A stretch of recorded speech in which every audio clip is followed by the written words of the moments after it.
by Friday night, overnight into Saturday. Yes. It really doesn't go beyond like Lake Simcoe, central Ontario. Yeah, so we'll see an initial bit of snow on Friday. We'll see off and on snow into Saturday, and then we'll start to pick up on Saturday throughout the afternoon, kind of the steadier snow. So at this point, it looks like maybe around 5 centimeters or 10 centimeters locally for some areas around the GTA. But the heavier snow, again, looks to be south of the Great Lakes. So initially, that heavier band was up through here, and it's kind of come south into the States.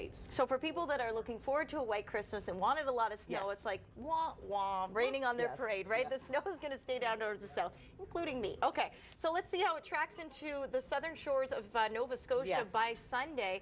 What kind of impact will they have? So it does look like, because it is a little bit further east, we'll get a lot of the heavier snow in through Nova Scotia rather than New Brunswick and PEI. But we're still looking at strong winds and eventually heavy snow for Newfoundland. So the winds are going to be a pretty big deal, and we are looking at a snowy, windy weekend for Atlantic Canada. So if you have any plans to go out again prepping for the holidays, you know, keep checking with your forecast. Make sure you check road conditions because it will be stormy and snowy.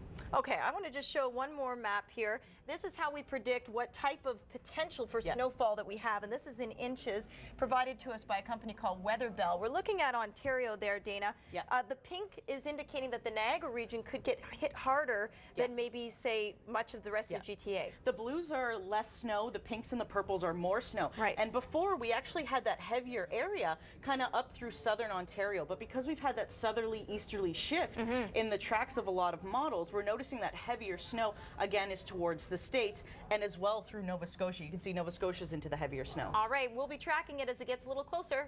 Don't go away. Stay with Weather Network. Call out, search and rescue.